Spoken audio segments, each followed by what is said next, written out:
In the last video, we explored the Sutra Sthana, Ayurveda's very foundation, strings together timeless principles for both healing and living well.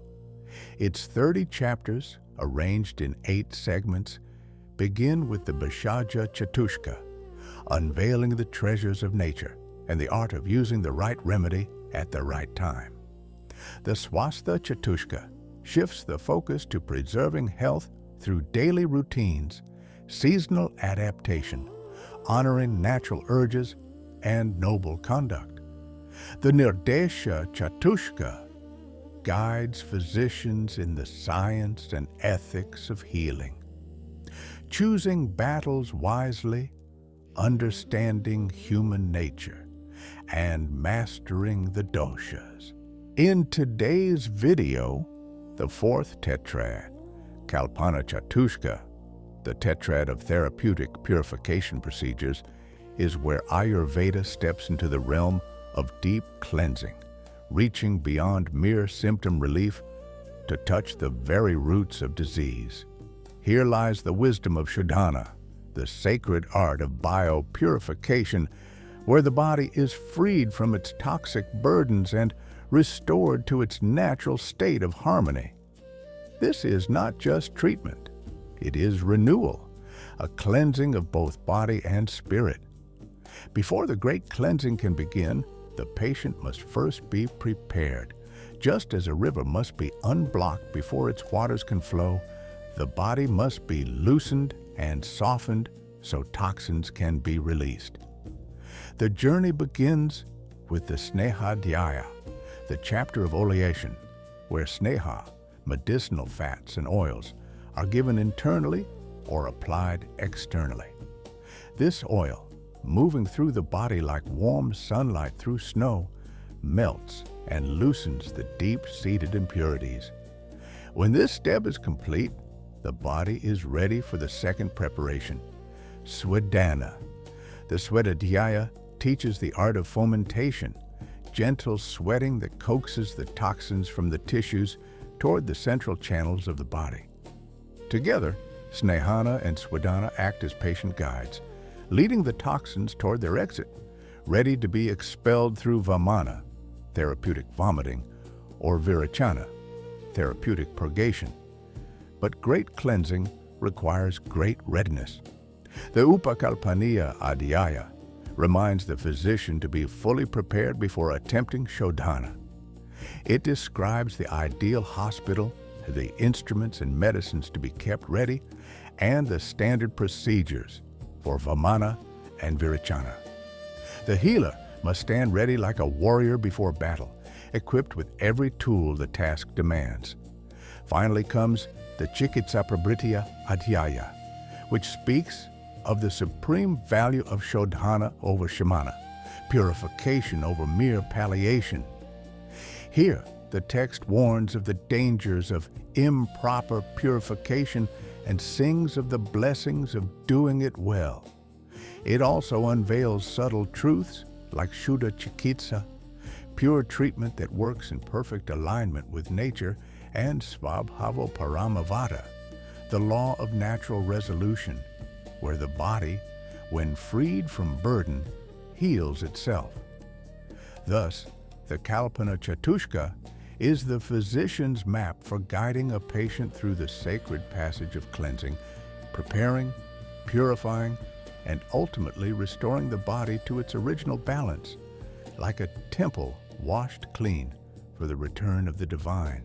The 5th tetrad, Roga Chatushka, the tetrad on classification of diseases, opens the healer's eyes to the vast landscape of human suffering. Here, the sages do not merely list illnesses, they map the enemy's territory so that the physician may recognize each foe and choose the right weapon to fight it. Disease, they teach, is many-faced, sometimes born from a single disturbed force, sometimes from the tangled battle of many. The journey begins with the Shirasaya Adhyaya, which speaks of disorders that strike at the very citadels of life. The head, Shiraroga, the heart, hridroga, and the body's vital 18 types of tissues, kshaya, vidradi, abscesses, and of madhumeha, the sweet but deadly affliction akin to diabetes. From there, the Vidhishonitiya Adhyaya turns to the swelling of the flesh, Shotha, or edema, in all its forms. Here, the body's swelling is not a mere sign of fluid, but a silent cry of imbalance echoing through the doshas. The Ashtauninditiya Adhyaya unveils a more complex enemy. 48 diseases born from the restless alliance of more than one dosha. Like rival kings temporarily united in war, these forces wreak havoc together, producing ailments of cunning and difficult nature. The tetrad closes with the Maharoga Adhyaya, a solemn roll call of the great single-dosha diseases, born when one force alone, whether vata, pitta, or kapha, rises unchecked. Here, the healer learns to read the signature of each dosha in sickness, to see in every symptom the mark of its ruler. Thus, the Roga Chatushka is not merely a catalog, it is a physician's battlefield manual. It teaches that to heal, one must first see clearly. To cure, one must first know the nature of the enemy. The sixth tetrad, Yojana Chatushka, the tetrad on guidelines for management of diseases, stands as Ayurveda's manual for waging the war against disease.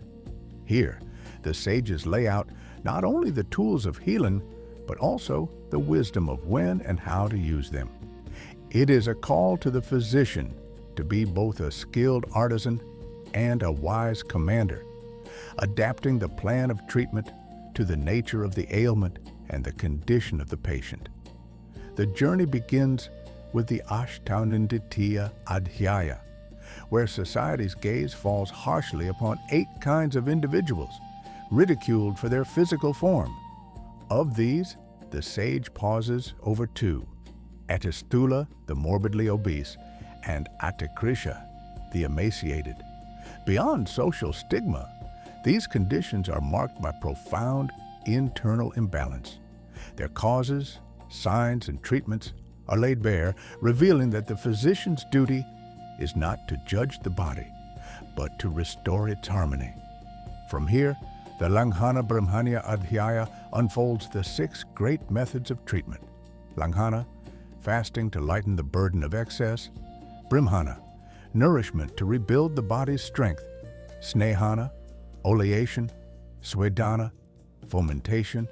Rukshana, drying therapies to reduce unwanted fat. And Stambhana, astringent measures to arrest harmful flows. Though all have their place, it is Langhana and Brimhana that stand as the twin pillars of treatment, restoring balance where excess or deficiency reigns. The Kalpana Adhyaya turns to the twin roots of many diseases, overnourishment and undernourishment.